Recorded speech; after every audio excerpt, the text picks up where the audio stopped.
309번 확진자 이후로는 21명이 추가 확진 판정을 받았습니다. 요약하여 말씀드리면 307번 확진자와 308번 확진자는 기존 확진자들의 접촉자입니다. 역학조사 과정에서 307번 확진자는 길 장애인 재활시설 교육생으로, 또 308번 확진자는 제주 동여중학교 재학생으로 확인됐습니다. 307번 확진자와 관련해서는 해당 재활시설의 이용자와 종사자 등 총 57명에 대해 코로나19 진단검사를 실시했고, 이 중에서 2분이 양성 판정을 받았고 나머지 55명은 음성으로 확인됐습니다. 이 재활시설은 1월 5일까지 휴관할 계획입니다. 309번, 312번, 313번, 319번, 324번 확진자는 7080 라이브 카페 관련 확진자입니다. 또 316번, 321번, 322번, 323번, 327번, 328번, 330번 확진자는 대성학원 관련 확진자로, 이들과 관련해서는 이도 소재 대성학원과 도련일동 소재 홍익보육원에 대해 전수검사가 실시될 예정입니다. 317번, 318번, 320번, 325번과 326번 확진자는 한라사우나 관련 확진자로 확인됐는데, 기존 확진자의 가족이거나 접촉자로 자가격리 중에 계신 분들이 증상이 있어서 진단검사를 실시했고 양성으로 확인됐습니다. 305번과 314번, 315번 확진자에 대해서는 현재 감염 경로를 확인하는 중입니다. 어제 소방교육대 직원 및 교육생 등에 대한 검사가 이루어졌습니다. 소방안전본부 소속 공무원이 확진 판정을 받음에 따라 총 191명에 대한 검사가 진행됐는데, 이 중에 양성 2명, 음성 185명으로 확인됐습니다. 나머지 14명에 대한 검사는 진행 중에 있습니다. 특히 소방공무원 가족이 동그라미 어린이집 보육교사로 근무하고 있음에 따라서 어린이집 학부모님들에 대해서 안내문자를 발송하고 보육교사의 음성 판정 시까지 어린이집을 일시 폐쇄토록 조치했습니다. 종합적으로 말씀드리면 24일 0시 기준 7080 라이브 카페 관련 확진자는 51명, 한라사우나 관련 확진자는 58명으로 집계되고 있습니다. 코로나19 확진자가 다녀간 제주시 건입동 소재 으뜸노래 연습장을 공개했습니다. 12월 21일 하루 동안 이 으뜸노래 연습장을 방문하신 분들은 코로나19 증상 발현과 상관없이 가까운 보건소에 상담을 받고 코로나19 진단을 받아주시기 바랍니다. 지금 제주시 보건소의 검체 채취 수요가 급증하고 있습니다. 그래서 되도록이면 신속한 검사를 위해서 나머지 다른 보건소와 다른 병원 선별진료소를 방문할 것을 부탁을 드립니다. 생활치료센터의 본격 가동을 앞두고 시설과 시스템 준비, 의료인력 배치 등 마지막 준비 작업에 속도를 내고 있습니다. 아시는 것처럼 생활치료센터는 경증 환자이거나 무증상 환자를 격리시켜 치료하기 위한 공간입니다. 서귀포시 혁신도시 내에 공공시설 2곳에 총 300병상 규모의 생활치료센터를 2단계에 걸쳐서 계속 운영할 준비를 하고 있습니다. 이번 주말까지 생활치료센터 운영 가동 상황에 대한 현검정 점검을 추가하고 시설물 설치 현황도 최종 확인한 후에 센터 가동을 시작하도록 하겠습니다. 지사님께서는 오늘 아침 코로나19 긴급회의를 주재하시면서 꼼꼼한 현장 점검을 통해서 실제 운영 시 차질이 없도록 개소 준비에 만전을 기해달라는 주문과 함께 요양병원, 정신병원 등 고위험 시설 및 건강 취약계층에 대한 검사와 지원을 잘 관리하고 의료자원의 소진을 막기 위해서 면밀하게 현장을 파악하고 관리할 것을 지시하셨습니다. 이번 주말 점검이 완료된 후에는 올해 내 1단계로 국세공무원교육원을 활용해 총 200병상 규모의 생활치료센터를 개소하게 됩니다. 도의사회와 간호사회와 협력하여 의사인력, 간호인력을 전담 의료인력으로 투입할 계획이며 코로나 협력병원인 제주대학교 병원이 전체적인 운영을 지원해 주시기로 하셨습니다. 2단계로 개소되는 국토교통부 인재개발원을 활용한 생활치료센터는 100병상 규모로 이것도 같이 준비를 하도록 하겠습니다. 이렇게 1인 1실 격리가 가능한 300병상 규모의 생활치료센터가 본격 운영되면 코로나19 확진자 발생에 따른 병상 부족 문제를 사전 대비할 수 있을 것으로 전망하고 있습니다. 우리 도는 생활치료센터 개소와 함께 총력 방역 태세를 확립하고 감염병 업무에 집중할 수 있도록 코로나 방역 대응 추진단도 확대 개편할 계획을 세우고 있습니다.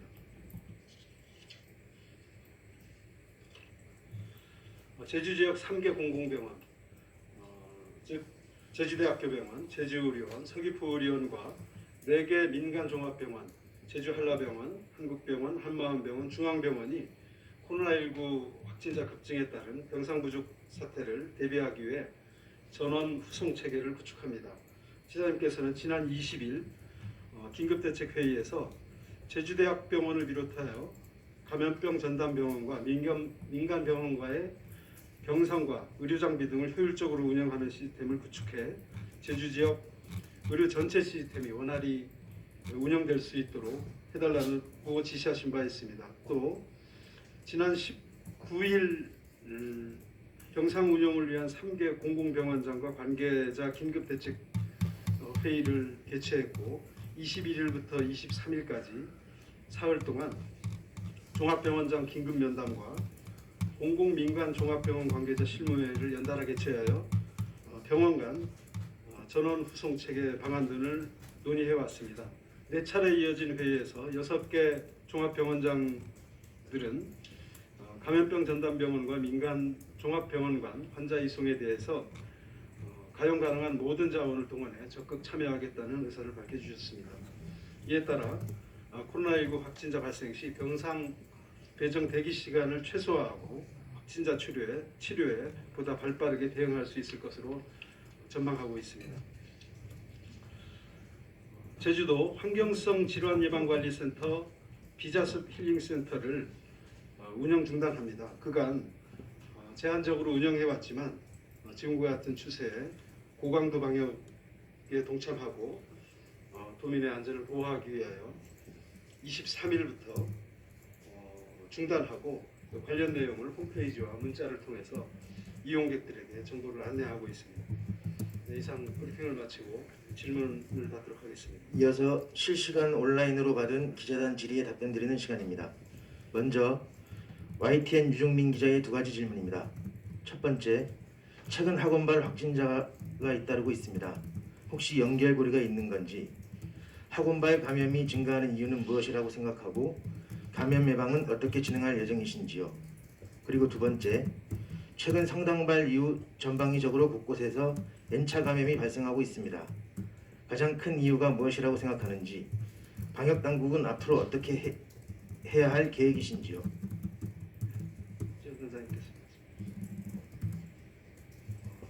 첫 번째 학원발인 경우에 지금 조금 정리를 하자면은 맥 아카데미에 강사로 계시는 분이 임상 증상이 생겨서 검사를 받으셔서 양성이 나오고 그로부터 학생들까지 검사해서 양성이 나왔습니다. 또한 접촉하셨던 분에 대해서 검사를 하다 보니까 대성학원에 강사분도 계셔서 양성이 되면서 어제 대성학원을 중심으로 학생들이 또 발생을 했고요. 또 그와 관련돼서 또 충분히 의료원에도 확진자가 나오는 연쇄 상황으로 벌어지고 있습니다. 그래서 이에 대한 감염원이 어디 것인가에 대해서 지금 저희들이 찾고 있는데요. 이제 그동안의 지역사회에서 김영성당발, 한라사우나 그리고 최고80 업데이트 등을 통해서 대규모로 퍼지다 보니까 일상적으로 확진자와 제주 시내라는 어떤 아주 밀접된 좁은 지역에서 계신 생활하시면서 본인도 서로가 모르는 상황에서 접촉을 하는 동선이 겹치는 그런 경우가 있다고 합니다. 그로부터 본인들은 서로 모르는 상황에서 감염이 일어나는 경우가 이제 생기는 것 같습니다.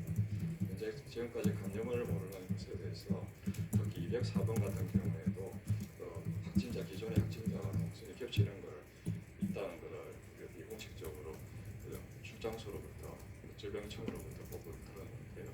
이제 제주 시내 자체 내에서 서로가 모르는 사람들 사이에서 감염이 일어나고 있다는 것을 확인하는 기회가 됐습니다. 그래서 이제부터 저희가 할 수 있는 것이 뭐냐고 한다면은 물론 제일 좋은 것은 백신입니다. 호흡기계 질환인 경우에는 백신이 가장 효과적인데요. 홍역이나 인플루엔자처럼 현재 그렇지 못한 상황에서는 우리가 할 수 있는 것은 사회적 거리두기와 마스크 쓰기 이것이 현재로서 저희가 할 수 있는 유일한 것이고 그와 함께 지역사회 전파에 있어서 빨리 그 전파가 추가되지 않도록 빨리 차단하는 것이 지금 급선무다 보니까 증상이 조금이라도 있으신 분들은 적극적으로 검사를 받아서 주변이나 가족들, 친척들에게 전파되지 않도록 한 시간 내에 조치할 수 있는 기회를 가졌으면 하고 제안드립니다. 다음은 제주일보 김정은 기자 질문입니다. 확진 판정받고 난 뒤 환자들이 병원으로 옮겨지기까지 1, 2일 정도 소요된다고 하는데 지금도 대기하다가 입원되는지, 그렇다면 이때 자택에 있는 환자들은 어떻게 관리되고 있는지, 전담 관리 직원들이 있는지 궁금합니다.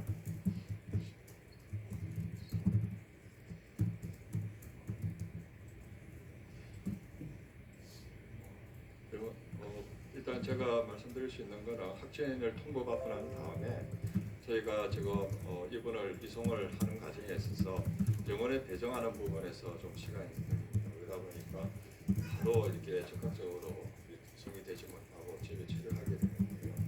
현재로서는 자가적으로 본인이 노력할 수 있는 것을 저희들이 부탁드릴 수밖에 없는 좀 안타까운 상황입니다. 가족들과의 감염이 있을 수 있기 때문에 격리된 방에서 계시면서 저희가 최대한 빠른 시간 내에 이송을 할 수 있도록 노력을 하겠습니다. 그러나 병상을 준비를 하고 의료진이 준비를 하는 과정도 있다 보니까 좀 시간이 걸리고 또한 주로 검사가 밤에 나옵니다.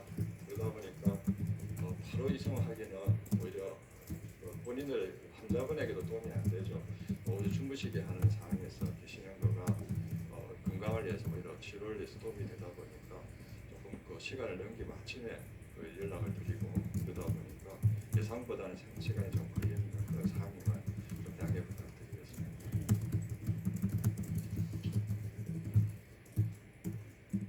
네, 통제관입니다.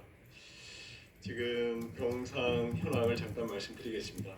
저희가 확보되어 있는 병상은 286병상인데 현재 입원해 있는 병상은 168, 그리고 앞으로 가용 가능한 병상이 118병상입니다. 지금 현재 입원을 지금 대기하고 있는 사람은 20명이고요. 오늘 17분이 입원을 하게 됩니다. 추가로 지금 그 병상 확보를 지금 추진하고 있고 생활치료센터가 가동이 되면서 이 병상 수급 계획이 차질이 없도록 최선을 다하겠습니다. 이상입니다. 다음은 제주불교방송 이병철 기자 질문입니다. 한 확진자 제보에 의하면 이번 10일 만에 양성이라도 강제 퇴원하라는 의사의 통보를 받았다고 합니다. 이는 병실 부족 현상 때문인지, 그리고 강제 퇴원 기준은 어떻게 되는지도 묻고 싶습니다. 또 퇴원 시 가족들이 대부분 자가격리 상태이기 데리러 갈 수 있는 상황이 아니라고 들었습니다. 그럼 택시를 타고 가라 하는데 어떤 택시기사가 태워주냐는 하소연을 하고 있습니다.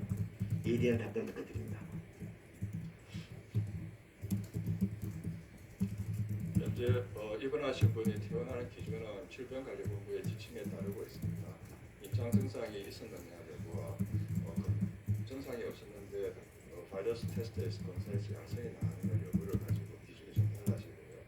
또 그리고 난 다음 입원한 이후에 해열제 같은 약을 쓰지 않음에도 가능성에도 계속해서 안정적인 상황이 있느냐 이런 등등의 복잡한 그런 지표를 가지고 병원 내에서 퇴원의 의혹을 결정합니다. 질병관리본부에 의하면 그 퇴원 기준에 맞는다면은 검사에서는 양성이 나온다라도 남한테 감염을 시킬 수 있는 능력이 없다라 판단하에 퇴원을 시키고 있는 것입니다.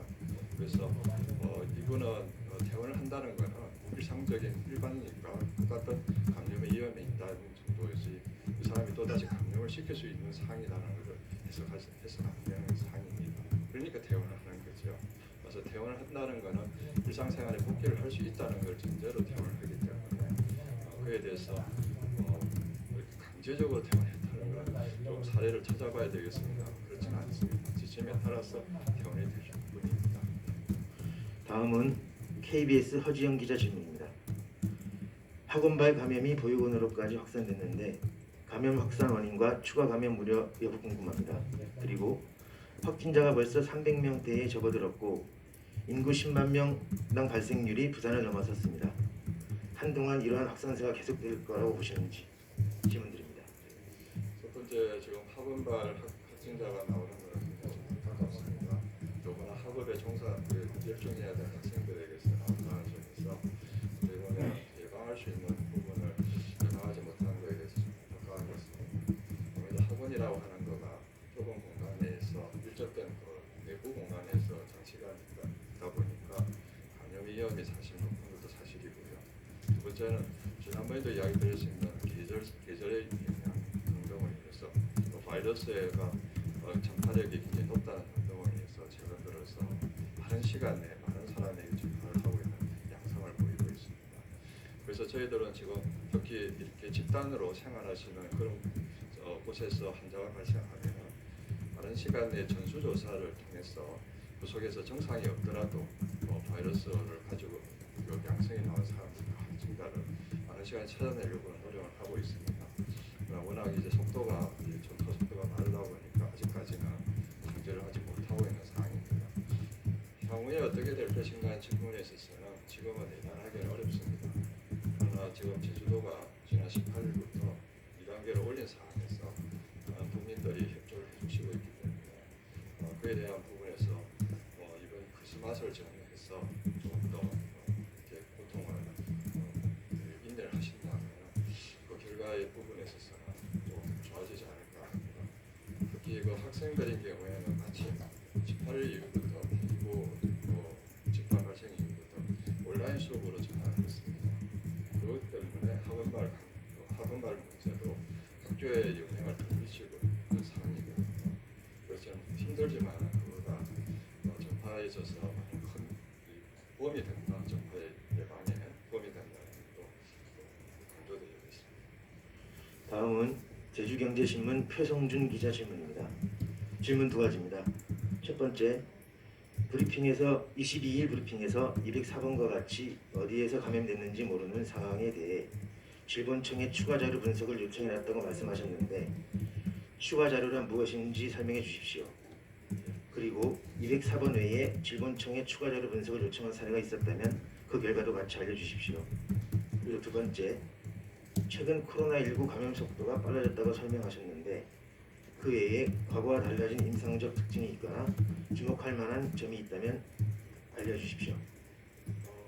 조금 전에도 브리핑을 했지만 204번 같은 경우에 질본청에서 비공식적으로 연락이 오기는 이전에 한라 사우나의 확진자분하고 동선이 겹치는 것을 확인했다는 연락을 받았습니다. 근데 그 두 분은 전혀 모르시기 때문에 저희가 심층역학 조사를 하더라도 연결 노력을 할 수가 없는 거죠. 따라서 다시 한번 이야기 드리자면 현재 우리 제주 지역에서 특히 제주 시내에서는 인구 밀집도가 높은 가운데 대규모 발생자가 생기는 경우가 있으면서 이 확진자분이 감염은 시키지만 정상이 없는 그런 시기에 일상생활을 하면서 본인도 모르는 사이에 감염을 시키고 또 일상적인 생활하시던 건강하신 분이 감염이 되는 이런 상황이 연출된 게 아닌가 봅니다. 그래서 최근에도 감염을 모르고 갑자기 임상 증상이 생겨서 검사를 받아서 양성이 나오신 분들도 일상생활에서 본인도 모르는 사이에 감염이 된 게 아닌가 이렇게 해석을 해보고 있습니다. 어쨌든 그런 면에서 본다면 일상생활에서 말하면 괜찮겠지 하는 그런 생각보다 해서 내가 얼마든지 걸릴 수 있겠다는 그런 생각심을 가지고 좀이 고비를 넘겨주시기를 바랍니다. 예. 지금 최근에 이 대규모 집단 발생을 하는 가운데 접촉하신 분들 정상 발행까지 시간을 보면 이전에 비해서 굉장히 빨라졌습니다. 과거에는 2일에서 잠복기가 2일에서 14일로 되어 있는데 지금은 거의 1일 수준을 지속하고 있거든요. 이건 아무래도 이제 밀접한 공간 내에서 있다 보니까 배출하는 바이러스의 그 정도가 많아지고 그걸 또 호입하는 정도가 많아지면서 과거보다는 이 바이러스가 조금 더 전파력도가 높아지는 거 아닌가 그런 우려를 하고 있습니다. 그래서 어떤 때보다도 지금 이 겨울철에 이 실내에서 활동을 많이 하시기 때문에 마스크를 실외뿐만 아니라 실내에서도 꼭 써주시기를 강조드립니다. 다음은 유재주일보 현대성 기자 질문입니다. 동료 중 확진자인 308번의 경우 270번과 접촉을 해 감염됐고 대성 학원발 집단 감염을 일으킨 282번도 270번 관련 감염자인데요. 270번도 학원 혹은 학교 관계자인지 역학조사된 내용이 있으면 부탁드리겠습니다. 제가 지금 번호가 다 외우지를 못하고 있습니다. 예, 그 양해해 주시고요. 270번 이야기하시는데 시험 좀. 예, 270번 경우에 270번도 학원 혹은 학교 관계자인지 역학조사된 내용이 있으면 부탁드리겠습니다. 270번 같은 경우에 백 아카데미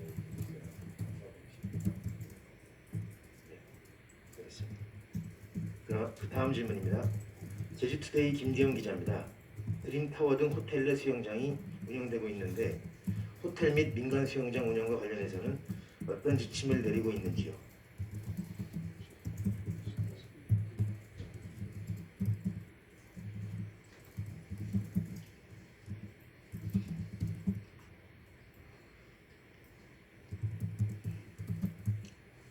좀 검토해봐야 되겠습니다만은 일단 마스크 착용 의무화와 방역 수칙 준수는 원칙적으로 다 수행을 해야 되고요. 새로 개설된 곳이라서 한번 저희가 한번 점검을 하도록 하겠습니다. 당연히 뭐 물 속에서 마스크를 낄 수 없는 상황에서는 뭐 마스크를 낄 수 없지만 그 외에 방역 수칙은 반드시 다 준수해야 됩니다. 그렇지 않으면 그에 따르는 조치를 취하게 됩니다. 이제 마지막으로 제주일보 김정은 기자 질문입니다. 5인 이상 사적 모임 회식 파티 금지 관련해서 사적 모임에 제사도 포함되는 것인지 궁금합니다. 또한 택시는 기사 포함 5인 가능하고 골프는 캐디 포함 5인 불가능한데 5인을 구분하는 정확한 기준은 어떤 것인지 궁금합니다.